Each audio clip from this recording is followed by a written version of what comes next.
fiery horse with the speed of light, a cloud of dust, and a hearty Hi-Yo Silver, the Lone Ranger.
With his faithful Indian companion Tonto, the masked rider of the plains led the fight for law and order in the early western United States. The stories of his strength and courage, his daring and resourcefulness have come down to us through the generations. And nowhere in the pages of history can one find a greater champion of justice. Return with us now to those thrilling days of yesteryear. From out of the past come the thundering hoofbeats of the great horse Silver. The Lone Ranger rides again. Come on, Silver. Let's go, big fellow. I'm Silver.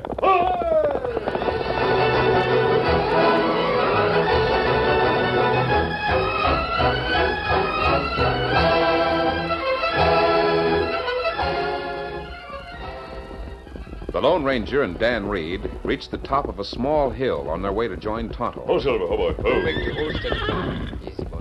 As they reined up to study the valley to the west, they saw wisps of smoke curling from blackened objects in the distance. The masked man grew tense. Dan exclaimed, Golly, what happened? We'll find out, Dan. Come on, Silver. Get along. The charred remains of a half dozen heavy wagons gave mute evidence of an attack by Indians. The horses were gone, but the lifeless forms of guards and drivers lay where they'd been struck down by Comanche arrows. Oh, Silver, oh, Boy, steady, fella. Easy, boy. Easy. They're soldiers. Steady, big fellow. Yes, Dan. On the way to the stockade near Crawford's Pass. Well, we'll make sure they're all beyond help. How do you know that's where they were going? No other place for them to go. The post at Crawford's Pass is the last outpost. It's at the edge of the hostile country. I guess these soldiers are all dead. Yes, Dan. Indians were thorough. All those dirty savages. If I was old enough to be a soldier, I'd like the chance to fight them. Come on, let's look at the wagons. What's left of them? At least we can find out what they held. Some of them are still smoldering. Food. Look at it. Gosh, what a mess. Completely destroyed. Yeah, let's look at the others. Come along, Silver. Get along, Victor. Golly, I hope Tonto doesn't run into trouble with those savages. He can take care of himself. I guess all 6 of the wagons held food. Yeah, so it appears.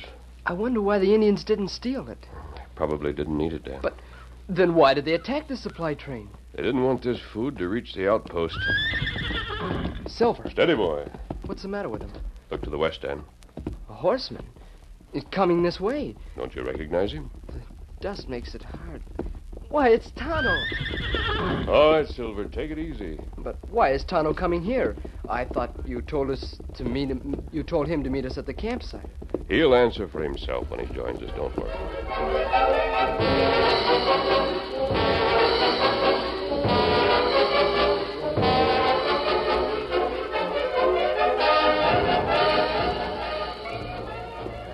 So you knew these troopers would be met and massacred, eh, Tonto?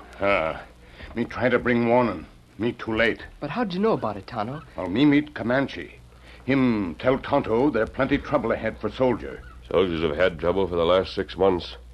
Those scattered bands of Comanches have killed almost every scout and hunter that went out from the stockade. And more trouble ahead. This massacre just part of plan.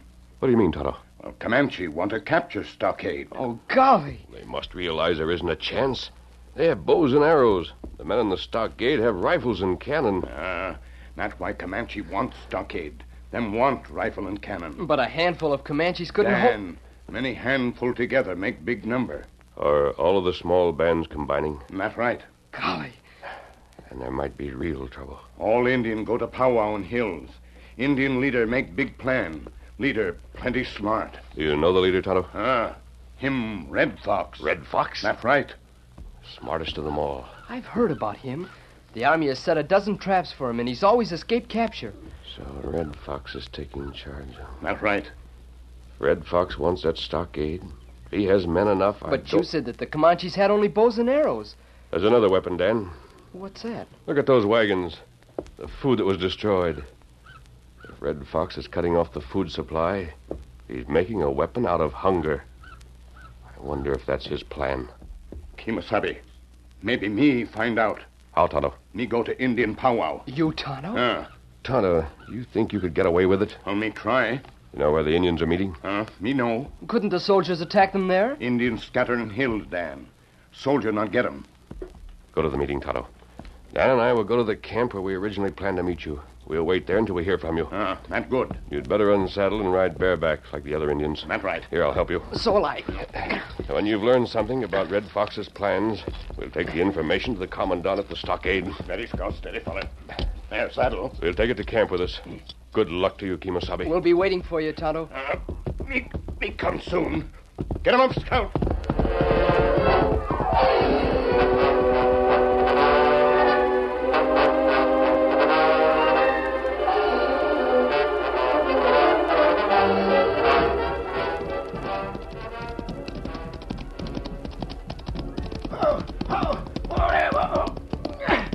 Captain Rogers? Well, you've been riding hard, Porter. You know what happens to the scouts that don't ride hard. Listen, do you hear them war drums? I've been listening to them since sunset. Well, they mean trouble aplenty. Trouble for this stockade. Them Comanches are assembling in the hills. So that's it. And they've got Red Fox as a leader. Red Fox? Yeah. When one of the scouts brought word of the disaster that struck our food train, I thought of that troublemaker. As near as I could figure, he had about 100 men around him. Well, we might ride out and attack. Oh, you wouldn't find them, Captain. They're scattered in the hills. You're probably right. I wonder what kind of a trick Red Fox will play. Well, whatever it is, he'll have a lot of men. Those drums are bringing them together from all sides.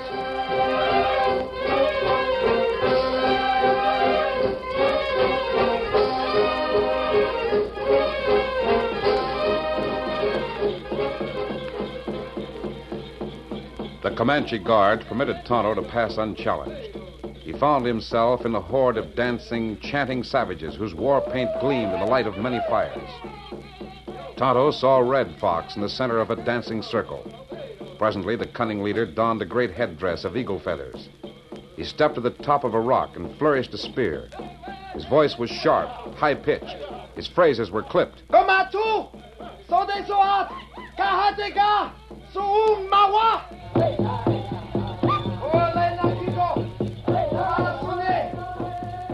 Red Fox declared that the land belonged to the Indians. He called the soldiers interlopers and intruders. He decried the courage of the Indians, lashed them with well-chosen words for permitting the invasion of their rights. His listeners responded with increasing fervor. Then, suddenly, as Red Fox clutched his spear with both hands and held it high over his head, the dancing and chanting stopped.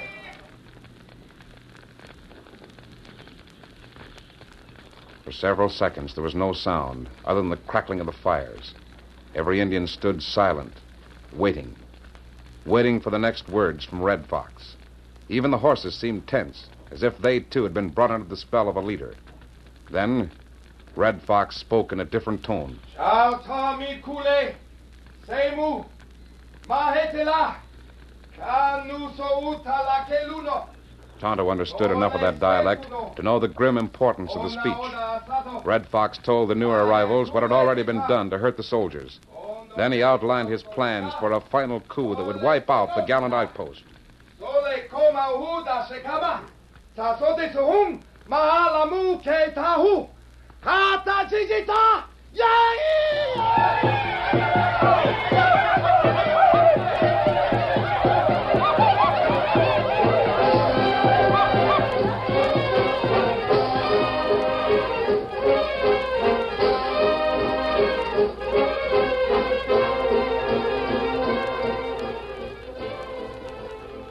Dan Reed wakened in the woodland camp at daybreak. He saw that Tonto had arrived and sat talking to the Lone Ranger. Indian make many attack on stockade. And the attacks were turned back. Arrow no good against stockade. That's why Red Fox try new plan. Tonto, if you're right in what you've told me, the Indians are not planning to starve out the soldiers. No. Cutting off the food was merely a preliminary move in Red Fox's plan. That's right. Red Fox do that so soldier talk peace. The soldiers will always honor a flag of truce. Red Fox know that. Did you say that the Indians... Oh, you wake, Dan? Yes. Did you say that the Indians are going to make peace? No, Dan. The Indians are not going to make peace.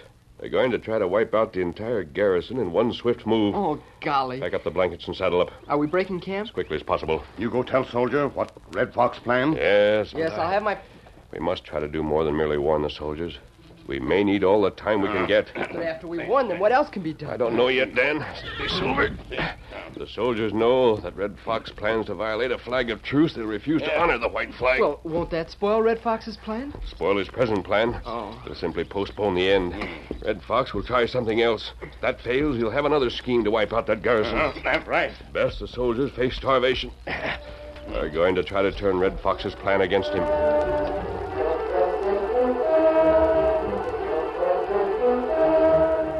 Captain Rogers was with the chief of the hunters and scouts. And you think it's hopeless, huh, Porter? It sure is, Captain Rogers. Them redskins have driven off all the game. Yeah, trying to starve us out, eh? Hey, what's going on outside my quarters? I'll take a look and see, Captain. Captain Rogers, sir. Yes, what is it? A What's masked going on? man. What? And a redskin. Huh? And a boy. That masked man insists on seeing you personally, sir. Now, hold on. You have to wait. There's too little time. There he is. He can't come in here like this. went out there with Tonto. I tried to stop him, Captain. Captain Rogers. I've got you covered, mister. Quiet, Porter, quiet. I brought news of Red Fox. Wouldn't wait a second. Now, quiet down there, quiet. Who are you, sir? It's my message that's important. Remove that mask. I'll hand you one of my guns instead. Here. Please examine the cartridges. Take the pistol, Meade. Yes, sir. Mighty fine gun. You'll do as I ask. It may help. Open it, Meade. Let me see the cartridges. Well, here they are. And here's the gun. Hey, look at those shells. Let me see. Those ain't brass. Masked man's got Wait brass. a minute. Are these made of silver? Yes, Captain. I see. Porter, close that door. Yes, Captain. I shall be keenly interested in whatever you have to say. Me too. But the mask. Shut up, blockhead. Red Fox is planning to attack with men to outnumber you 10-1. The odds won't matter. It's weapons that count. We have rifles and cannon against arrows and spears. Red Fox is counting on strategy and deceit. Now, most of his men will be concealed in the woods. He'll come forward with a small group carrying a flag of truce. Indeed. As soon as he's inside the stockade, he'll signal those with him. They'll have knives, war clubs, and tomahawks beneath their blankets. To attack us? Indeed. In the confusion, the gates will be thrown wide open for all the Indians to rush in. So that's his plan. You might refuse to admit the Indians. No, that would merely postpone the fight. Exactly. I see little hope. We must fight a suicidal battle or choose the slower but nonetheless certain end. Starvation. Captain Rogers, there is a way to defeat Red Fox. How? You can defeat him by giving him exactly what he's after. What you say? Why, what in blazes do you mean?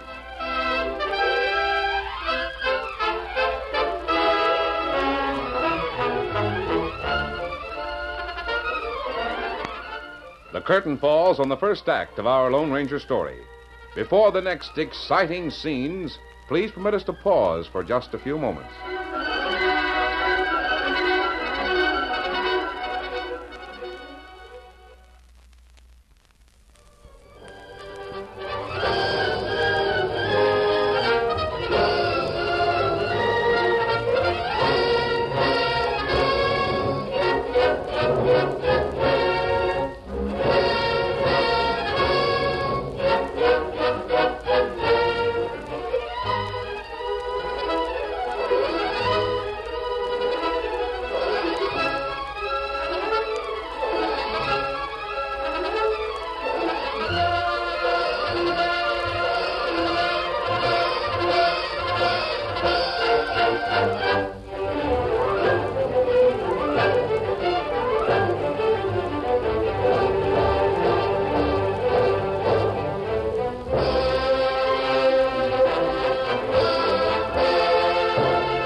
Now to continue our story. Dan and Tonto, waiting with the horses outside the captain's office, were aware of the suspicious glances that were cast by the troopers. As an hour passed, they became increasingly uneasy. They've been talking an awful long time, Tonto. That's right. Maybe the captain wouldn't listen to the Lone Ranger. Maybe he's placed him under arrest. Do you think anything's gone wrong? Oh, me not know, Dan. Maybe they've unmasked him. Maybe they're trying to find out who he is. Wait. Me hear steps close to door. Maybe him come. That's risky, downright dangerous. We gotta take chances. What else is there to do? Good plan, Meade. I reckon so, Captain. Meade, pass the word to the bugler. Yes, sir, right away. And Hey, you, Corporal. Yes, sir? see that my gear's made ready. I wonder where the Lone Ranger is. You, Dan Reed? Yes, Captain Rogers. You're Tonto? That's right. Wasn't our friend in that office with you? He's gone up the ladder you see in there. He's going to inspect our observation tower. He'll be here presently. Oh, Well, this is our chief scout, Mr. Porter. I'm glad to meet up with you two. glad to know you, Mr. Porter. Hey, reckon I'm going to work with your friend that wears the mask. That good. Here he comes now. That tower will do nicely, Captain Rogers. Good. I'm glad to hear it. When I get up there, I'll pull the ladder up. I still think I'm the one who should remain here. Your place is with your men, Captain. The bugle. There's assembly. Yes, I must go and address the men. We'll go and listen to you. Come, Dan. Yes, sir. Bring the horses.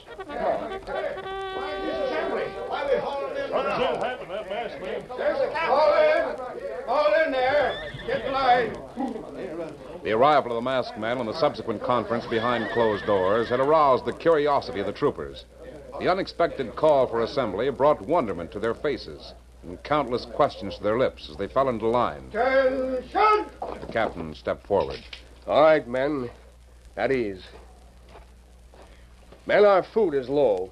Our sources of supply have been cut off. As long as we stay inside the fort, we can stand off the Indians. We cannot, however, combat starvation. A large band led by Red Fox is sneaking into the woods beyond the north gate. They'll move on us in the morning. Between now and sunrise, we're going to leave by the south gate. We shall go in small units, taking horses, cannon, ammunition, and what food we have. Now, this move must be made secretly. Attention! Count off in fours. Count. Off. 1, 2, 3, 4. 1, 2, 3, 4. 1, 2, 3, 4.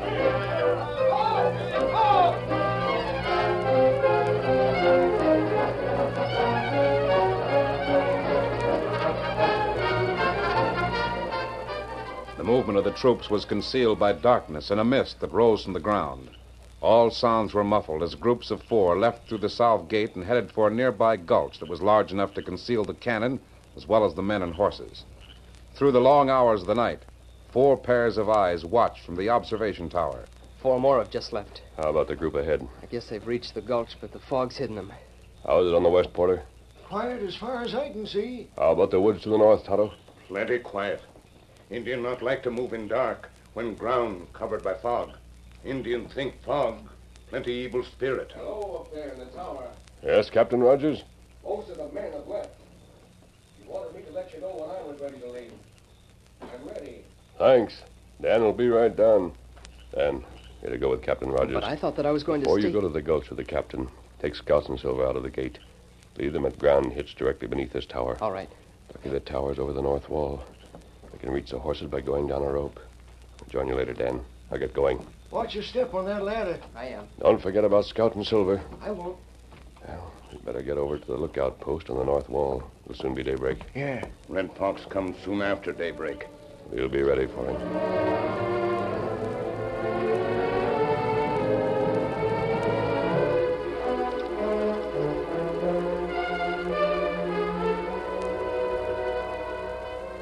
Just 3 men remained inside the garrison. Daybreak found them at the north wall. Tonto and the Lone Ranger stood on the ground near the gate. Next to them, Porter stood on a guard's platform, peering over the top of the stockade. Presently, he called, They're coming. Get to the porthole, Tonto. 10 10 of them. That one in lead is Red Fox. The ornery critters. Red Fox is carrying that flag of truce just like he meant it. Notice that each of the Indians has a blanket around his shoulders. And blanket hide weapon. They've come close enough. Call to them, Porter. Right. Stand where you are. Is that a flag of surrender or a flag of truce? We come to make peace. You know what to say, Porter. You want to come inside the garrison? That's right. You open gate. How about it? Ask if they are unarmed. Red Fox, you listen to me. Me listen. Do you guarantee you ain't bringing weapons? No weapons. How about the men with you? All us here to make peace. Not got weapons. Tell them we'll open the gate for one man at a time. They're to dismount and come in leading their horses. Aye, Savvy. Come this way, Tonto. Dismount and come through the gate one at a time. All right, slide the bolt. He got it back. Porter, tell Red Fox to come in first. Right. You first, Red Fox. Now come over here with us. Be right with you. Give me a hand, Tonto. Open it a little. They're coming, one at a time like they was told. We're ready. Here's Red Fox. That's far enough. Stand where you are, Red Fox. Take that blanket, Tonto. Me take it. Hold it. One word of warning and I'll fire. Why, look at the critter. Knife in one hand, a war club in the other. You not Oh, that's trust your Indian. idea of a flag of truce, huh? I'll take those weapons. There. Now stand over there and keep quiet. I'll get over there. Now, Porter, let the rest of them come in, one at a time. We'll disarm them as they enter. And I'll bet we find a weapon under every blanket, the treacherous varmints.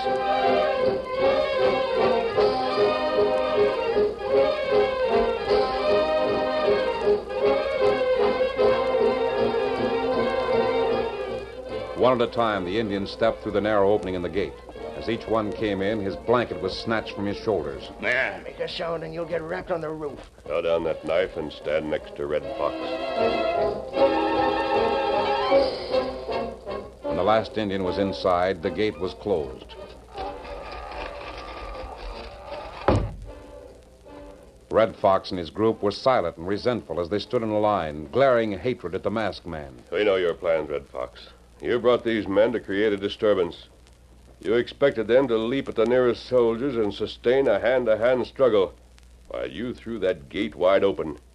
Your signal would bring hundreds of Indians from the woods. No Indian in woods. Me come talk peace. That's easily disproved. Take his eagle bonnet, Tonto. Put it on your own head. He got it. Get your guns out, Porter. I got them in half a dozen spares, all loaded. Start firing as fast as you can. I'll join you as soon as the gate's wide open. Me help with gate. Should I start now? Yes, and a few shouts won't hurt.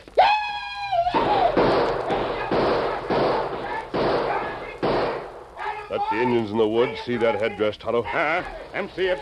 Now give a war cry like Red Fox. Wave your arms. Yell your head off, Red Fox. Your friends can't hear you. They're shouting too loudly themselves. As the painted savages charged toward the wide open gate, the Lone Ranger signaled Tonto and Porter. The Indians surged through the north gate as Porter leaped to his horse and dashed out of the stockade through the south gate. Meanwhile, the masked man and Tonto went into the captain's quarters. They slammed the door and bolted. Up that ladder, Tonto. Up you go. I'm right behind you.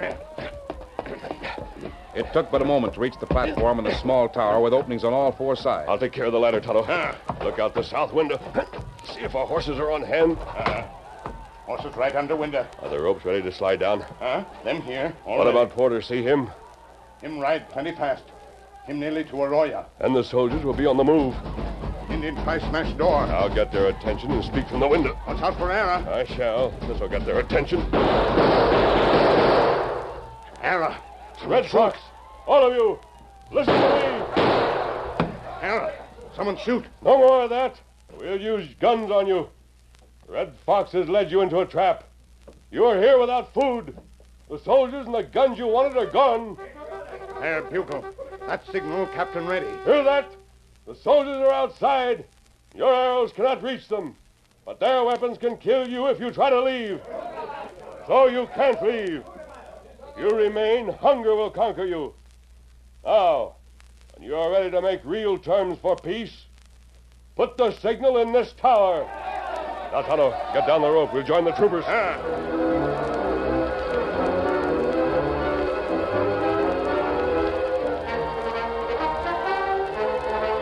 Concealed by the stockade, the masked man and Tonto reached their horses. Steady. Come on, Silver. Get up, Scout.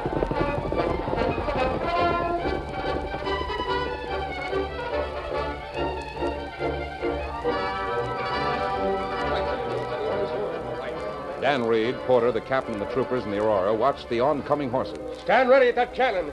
The Indians will open the south gate in a moment. They're doing it right now, Captain. Show them their mistake. Drop a shot there. Fire! Oh, Silver! Oh, boys! Easy, big man! That drove them back. They've closed the south gate. What about the north gate? You heard the bugle? Yes, Captain. That was the signal. Detachments with cannon have taken post to cover all the gates. There's one of them. That was the law. We got him, Captain Rogers. We got him trapped. I think you'll find it easier to get food than they will. We can get it now. The hunters will get plenty, now that the Redskins won't be able to massacre them. You, sir, have saved this garrison. You may have to stay in this gulch for some time, Captain. Those Indians may be slow to surrender. Just a moment. Something is going on in that tower. May I borrow those binoculars? Here. What is it? It looked like fight. Golly. It's Red Fox. He and two others are... They're lifting him up. What are they doing to him? Look, someone was... Oh, golly. Thrown out of the tower. Did you have the binoculars on him? Yes. Was it Red Fox that went out? One of the Indians killed him first. Indian learn him follow wrong leader. Wait. Here, take the binoculars. There's something else going on in the tower? Captain Rogers, you look. You'll like what you see. Why, a flag of surrender. By ginger. That's what it is. But do they mean it? They mean it. They done for Red Fox in full view of all of us, so we'd know that they meant this white flag. By Juniper, this is the first time I ever see anyone lick the Redskins by giving them what they wanted. I'm Silver! Away!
The story you have just heard is a copyrighted feature of the Lone Ranger Incorporated.